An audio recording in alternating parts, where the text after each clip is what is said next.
शांतिगढ़ पिछले क्लास में हमने लॉ ऑफ मोशन में फोर्स के बारे में फोर्स को डिफाइन किए थे, फोर्स को परिभाषित किए थे।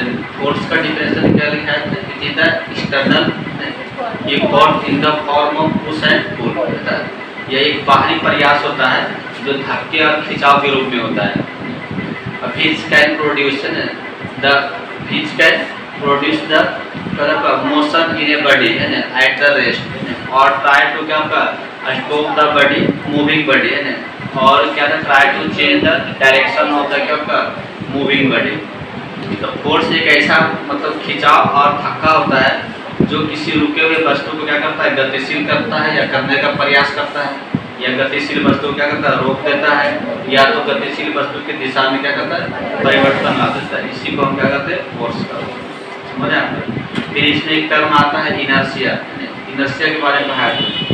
इनर्शिया एक प्रकार का बॉडी का नेचर होता है, प्रॉपर्टी होता है, जिसके तहत ये वस्तु जो रेस्ट में है, रेस्ट में ही रहना चाहता है, और जो एक यूनिफॉर्मली यदि मोशन में है, गति में है, तो हमेशा गति में ही रहना चाहता है तब तक कि जब तक कि उस पर कोई एक्सटर्नल फोर्स अप्लाई नहीं होता है। समझे आप? यानी यदि उस पर लगने वाले टोटल फोर्स जीरो है, नहीं किसी ऑब्जेक्ट पर लगने वाले टोटल फोर्स क्या जीरो हो, यानी उस पर कोई फोर्स नहीं लगता हो, तो रुका हुआ वस्तु सब दिन क्या रहेगा? रुका हुआ रहेगा। और जो एक समान रूप से स्ट्रेट लाइन में जो मूव कर रहा है हमेशा क्या करेगा? मूव करते ही रहेगा ना। इसी को इस प्रकार के प्रॉपर्टी को हम क्या कहते हैं? इनर्शिया कहते हैं। इनर्शिया के बारे में लिखा थे। इनर्शिया 3 टाइप का होता है, ये बताए थे। क्या बताए थे? Inertia of rest, inertia of motion, inertia of direction. Inertia of rest का मतलब क्या होता है?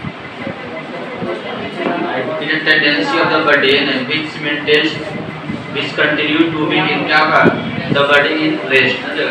यह वस्तु का एक प्रवृत्ति होता है जिसके कारण ये वस्तु का मतलब रुका हुआ रहना चाहता है जब तक कि तब तक कि कोई एक्सटर्नल फोर्स अप्लाइड इस पर नहीं होता, तो उसे इनर्शिया ऑफ रेस्ट करते हैं। आज जिस गुण के कारण चलते रहेगा वस्तु इनर्शिया ऑफ मोशन कहलाएगा। आज जिसमें दिशा नहीं बदल रहा है, सीधे चल रहा है, इनर्शिया ऑफ डायरेक्शन कहलाएगा। समझ रहे ना? जैसे कि कोई चक्का है, फ्री चक्का, तो एक टायर निकला हुआ टायर, उसको ऐसे एक बार चला के छोड़ दीजिए ना, तो हमेशा क्या होगा? एक ही दिशा में सीधे चलते रहेगा है ना, जब तक उस पर कोई दूसरा फोर्स नहीं लग रहा। तो वहाँ पर जो सामने चल रहा है वो इनर्शिया ऑफ डायरेक्शन काम कर रहा है। क्या कर रहा है? डायरेक्शन काम कर रहा है। अब फ्रिक्शन फोर्स जहाँ पर कम रहता है वहाँ पर कोई वस्तु कंटिन्यू यदि गति कर रहा है, एक बार गति करा कर छोड़ देने पर वहाँ पर इनर्शिया ऑफ क्या लग रहा है? मोशन लग रहा है। समझ रहे हैं? चलिए अब यहाँ पर थोड़ा पढ़ना है, लीनियर मोमेंटम के बारे में जानना है। लीनियर मोमेंटम क्या होता है? हाँ, ऐसे 2 टाइप का मोमेंटम होता है, एक लीनियर और एक एंगुलर। तो यहाँ पर पहले पढ़ना है लीनियर मोमेंटम के बारे में। तो मोमेंटम किसको कहते हैं? मोमेंटम सिंपल हो गया, किसी ऑब्जेक्ट जो मूव कर रहा है, गति कर रहा है, तो उसका मास और उसके वेलोसिटी दोनों को गुना कर दीजिएगा तो उसका क्या निकल जाएगा? मोमेंटम निकल जाएगा। यानी momentum is the product of mass and velocity of the moving object. किसी गतिशील वस्तु के द्रव्यमान और उसके वेग के गुणनफल को क्या करते हैं? संवेग करते हैं, मोमेंटम करते हैं। आज यदि ऑब्जेक्ट एक स्ट्रेट लाइन में मोशन कर रहा है, सीधी रेखा में गति कर रहा है, तो वहाँ जो वेलोसिटी देगा वो लीनियर वेलोसिटी देगा। क्या देगा? लीनियर वेलोसिटी देगा। और लीनियर वेलोसिटी से जब मल्टीप्लाई कीजिएगा मास को तो लीनियर मोमेंटम कहलाएगा। क्या करेगा? Linear momentum. लेकिन वही ऑब्जेक्ट यदि किसी सर्कुलर पथ पर घूम रहा है तो वहाँ जो उसका वेलोसिटी होगा कौन सा होगा? एंगुलर वेलोसिटी होगा। क्या हो जाएगा? Angular.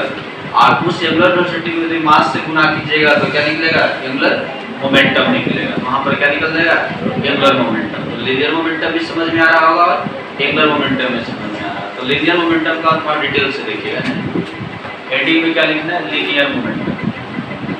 Linear momentum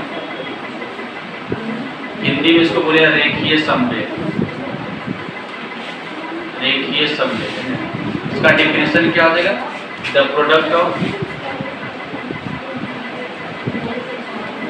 product of mass and velocity and linear velocity and क्या का linear velocity of moving body और क्या क्या moving body is called linear momentum. Is called क्या हो जाएगा, लीनियर मोमेंटम। सिंपल डिफिनेशन क्या हो गया, हिंदी में क्या लिखना है, वस्तु का द्रव्यमान, गतिशील किसी भी गतिशील वस्तु का द्रव्यमान और उसके रेखीय वेग के गुणनफल को उन्नीस रेखीय संवेग कहते हैं। किसी वस्तु के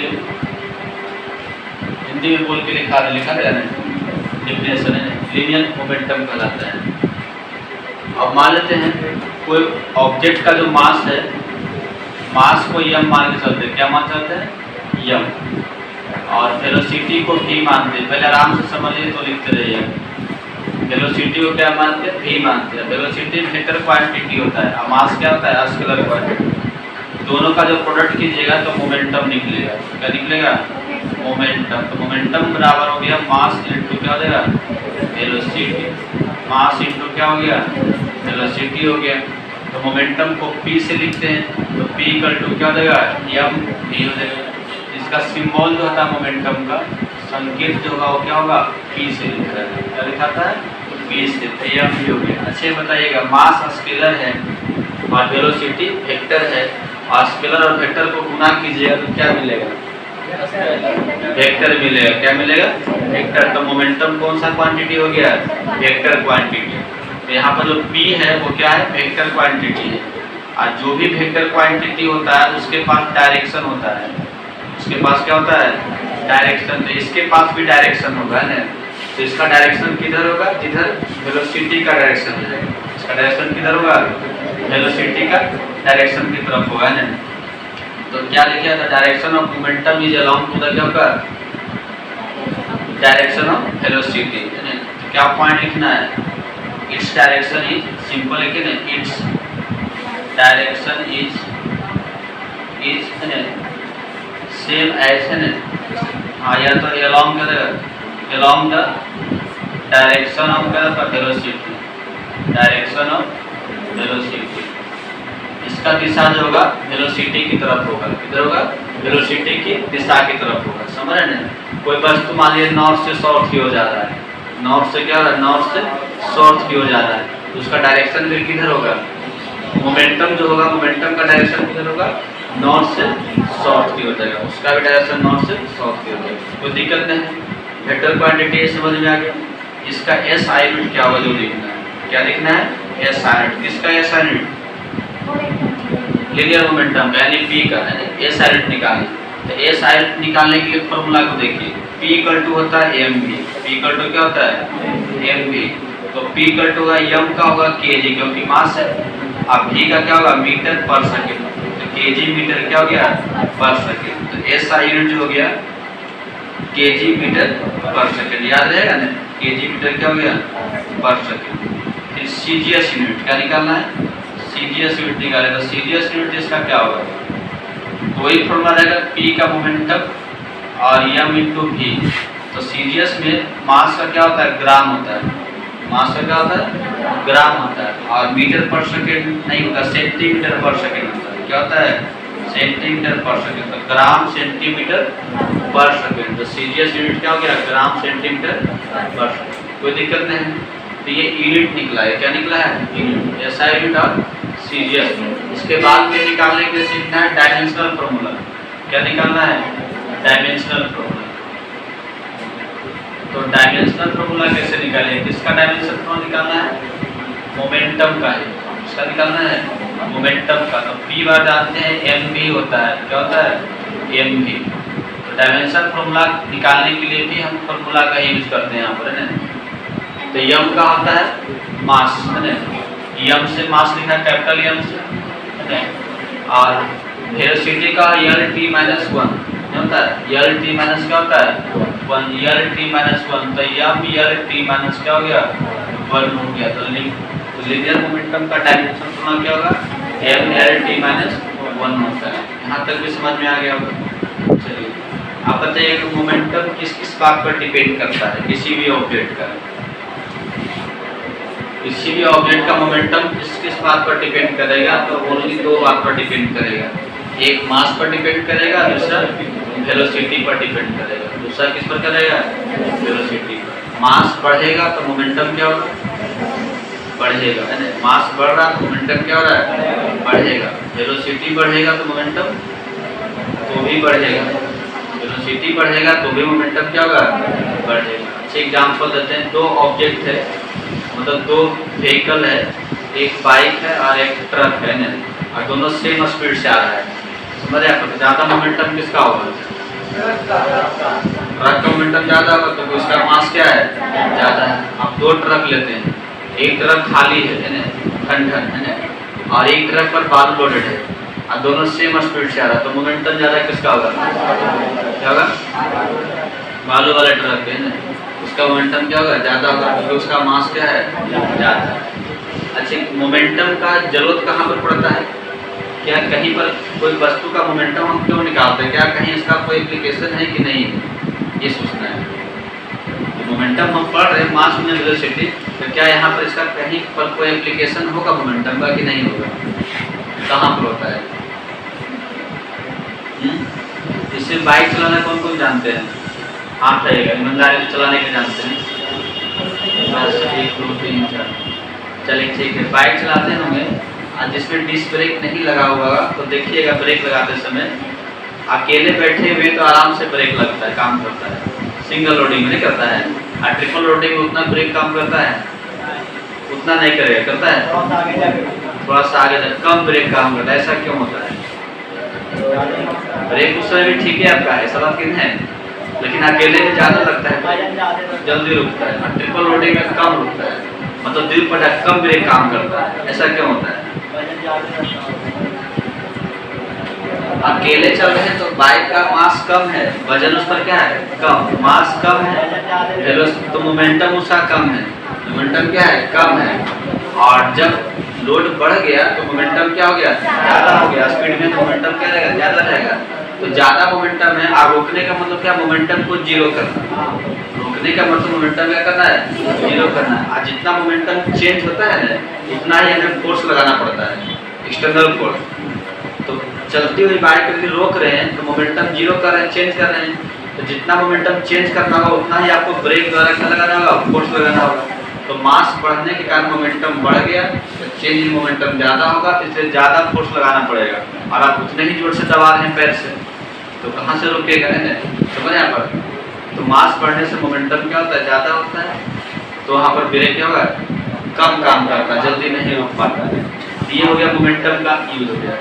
कोई गतिशील वस्तु है, उसको रोकना चाहते हैं, धक्का देकर, हल्का वस्तु रहेगा आराम से रुक जाएगा, तेज तरह थी भारी भरकम रहेगा, रोकना क्या होगा, मुश्किल होगा।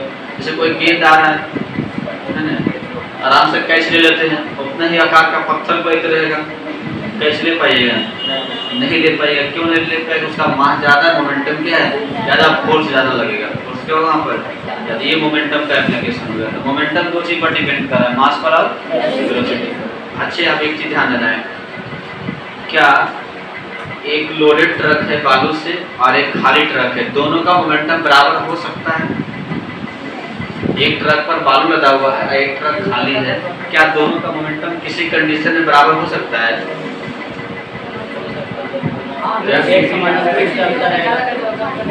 कब बराबर होगा? दोनों सेम स्पीड में रहेगा तब।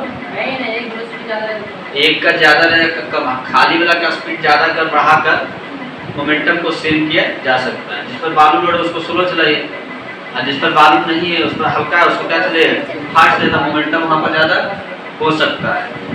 जगह भी देखें, जिसका हाथ मजबूत है, धीरे से भी एक बार मार दिया उठ नहीं पाता है, और जिसका हल्का है वो मार तरह दे रहा है ना, ये भी नहीं लग रहा है, वो स्पीड में मारने की कोशिश करता है, क्योंकि उसके पास मास कम है, तो वेलोसिटी बढ़ा के मोमेंटम बढ़ा रहा है ना, समझे आप। तो मोमेंटम दो बॉडी का सेम हो सकता है, डिफरेंट मास वाले दो बॉडी का मोमेंटम सेम हो सकता है, वेलोसिटी को हाँ बढ़ाकर और घटाकर, समझ आप। चलिए ठीक है, अब इसका ग्राफ चलेगा कि दोनों पर डिपेंड कैसे करता है। जैसे कि देखिए ग्राफ में, पहला ग्राफ 1 नंबर में, यदि मान लीजिए मास कांस्टेंट है, यदि मास क्या है, इफ मास जो है constant, if mass is constant, यानी इसका मतलब यम को फिक्स कर दिया जाए, यम को क्या कर देते हैं, फिक्स कर देते हैं।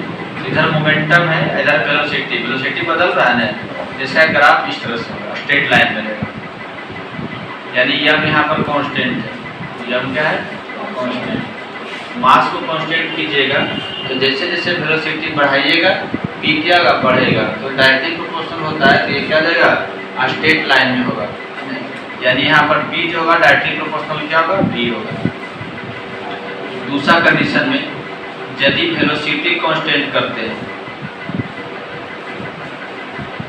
वेलोसिटी क्या हो गया कांस्टेंट, तो यहाँ पर ग्राफ जो वहाँ जो मोमेंटम होगा किस पर डिपेंड करेगा, मास पर डिपेंड करेगा, किस पर डिपेंड करेगा मास पर डिपेंड करेगा। ऐसा ग्राफ इस तरह से होगा, ऊपर पी रहेगा और नीचे यम रहेगा, इसका भी स्ट्रेट लाइन रहेगा, इसका भी क्या रहेगा स्ट्रेट लाइन, इसमें भी कांस्टेंट भी क्या किए हैं कांस्टेंट, कोई दिक्कत नहीं है। और यदि मान लेते हैं दोनों वेरिएबल रहेगा, दोनों क्या रहेगा वेरिएबल, मास भी बदल रहा है और वेलोसिटी भी बदल रहा है, दूसरा ग्राफ कैसे खींचेंगे, चलिए कीजिए उसको बताते हैं।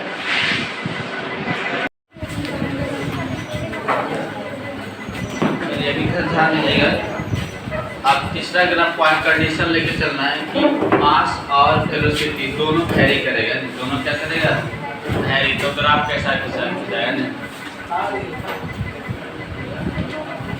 मास और वेलोसिटी दोनों वेरी करेंगे, ऊपर में मास लेके चलते हैं नीचे वेलोसिटी, या ऊपर वेलोसिटी नीचे मास, कहीं भी ले चले कोई दिक्कत नहीं, ऊपर मास ले चल रहे हैं, मास को यम से लिखेगा और नीचे वेलोसिटी को भी से लिखते हैं, इसका ग्राफ इस तरह से रहेगा ऐसा, समझ आया, मास और वेलोसिटी दोनों वेरी करेगा तो इसका ग्राफ इस तरह से खींचाएगा।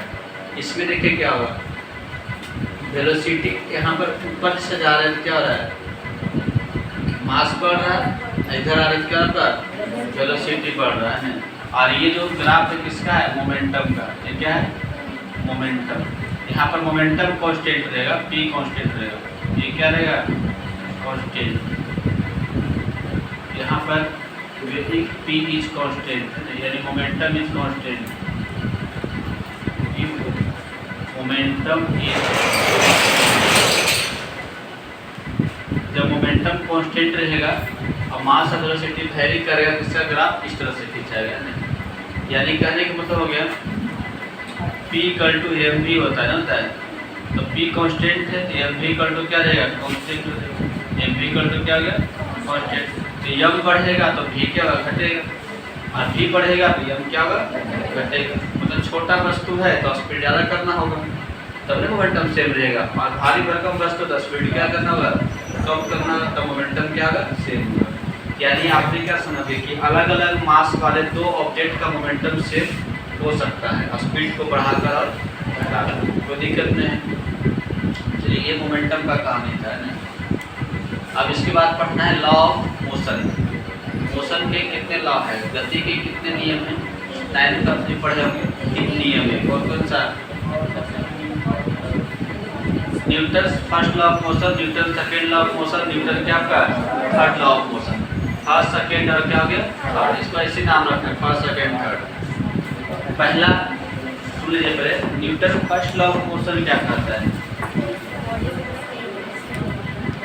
हाँ फर्स्ट लॉ ऑफ मोशन क्या कहता है कि if there is no external force है then the body does not क्या करता चेंज इट्स पोजीशन और डज नॉट एक्सेलरेटेड है, समझे आप, यदि किसी वस्तु पर बाहरी बल नहीं लगता हो तो वस्तु ना तो अपने स्थिति में परिवर्तन लाएगा और ना ही वो वस्तु त्वरित होगा, ना तो उसके वेग में परिवर्तन आएगा, यानी कहने का मतलब रुका हुआ रहेगा और चलने वाला वस्तु अपना एक समान वेग से चलता रहेगा है।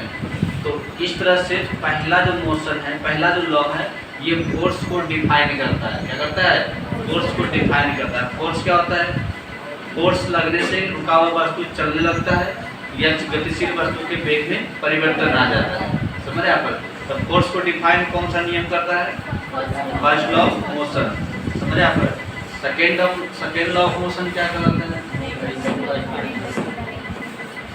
सेकेंड लॉ ऑफ मोशन क्या करता है कि किसी भी ऑब्जेक्ट पर लगने वाले नेट एक्सटर्नल फोर्स जो होता है उस ऑब्जेक्ट के मास और एक्सेलरेशन के गुणनफल के क्या होता है बराबर होता है, यानी चेंज इन मोमेंटम के क्या होता है, बराबर होता है। यानी कोई ऑब्जेक्ट पर यदि हम फोर्स लगाते हैं मूविंग बॉडी पर, तो उस ऑब्जेक्ट के वेलोसिटी में चेंजिंग आता है। वेलोसिटी में चेंजिंग आने के कारण उसके मोमेंटम में भी क्या आता है, चेंजिंग आता है। अब मोमेंटम में जितना चेंजिंग आया, जितना बदलाव आया, उस पर लगाए गए बल के क्या होगा, बराबर होगा। क्या होगा, बराबर होगा। यानी इस तरह से ये बल का फॉर्मूला बताता है। क्या बताता है, बल का फॉर्मूला। तो पहला जो है बल का परिभाषा बता रहा है, पहला नियम, और दूसरा नियम क्या बता रहा है, बल का फॉर्मूला बता रहा है। समझ समझते हैं। यानी इससे आपका निकला F बराबर एम में, फोर्स बराबर क्या होता है, F बराबर एम में मास में एक्सेलरेशन। ये दूसरा नियम से पता चलेगा, समझ रहे हैं। तीसरा नियम क्या बताता है, Newton third law of motion. हाँ, इसमें क्या कहता है कि जब दो वस्तु एक दूसरे को इंटरएक्ट करते हैं, मतलब एक दूसरे पर फोर्स लगाते हैं, तो ये क्या होता है, एक्शन और रिएक्शन होता है। एक ऑब्जेक्ट दूसरे पर एक्शन करता है, दूसरा ऑब्जेक्ट उस पर क्या करता है, रिएक्शन करता है। और दोनों का मैग्नीट्यूड क्या होता है, सेम होता है, और डायरेक्शन अपोजिट होता है। समझे आप। तो यहाँ से आपका बल किस दिशा में लग रहा है ये बता रहा है।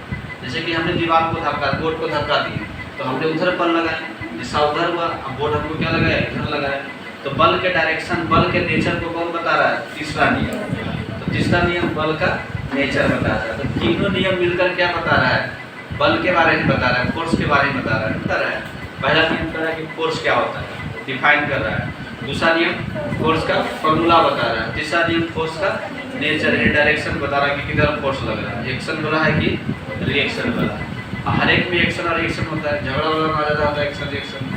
हर एक चीज जहाँ भी देखते हैं, जहाँ भी एक्शन लगेगा रिएक्शन होगा। तीसरा नियम ये भी करता है कि force always are in pair, यह हमेशा जोड़ा में होता है, कभी भी सिंगल या कभी भी अनपेयर्ड नहीं होता है। समझे आप। जब भी लगेगा तो दो फोर्स लगेगा, एक फोर्स कभी नहीं लगता। किसी को हाथ से भी मारते हैं ना, तो आपके हाथ में भी चोट लगता है, लगता है, वो तो लगता है मारते हैं किसी को, इसलिए हाथ से मारना बहुत कम कर दिए नहीं, क्योंकि हम एक्शन करते हैं जैसे क्या था रिएक्शन। भले अलग बात है, जैसे हाथ से लगा तो हाथ का स्प्रिंग कड़ा होता है तो कम चोट लगता है, जिसको लगा उसको क्या होता है, ज़्यादा चोट लगता है। लेकिन फोर्स दोनों उतना ही लग रहा है, एक्शन रिएक्शन। समझ रहे हैं आप। चलिए, और कोई दिक्कत इसमें नहीं, तो लिखाएंगे नेक्स्ट क्लास में टाइम को।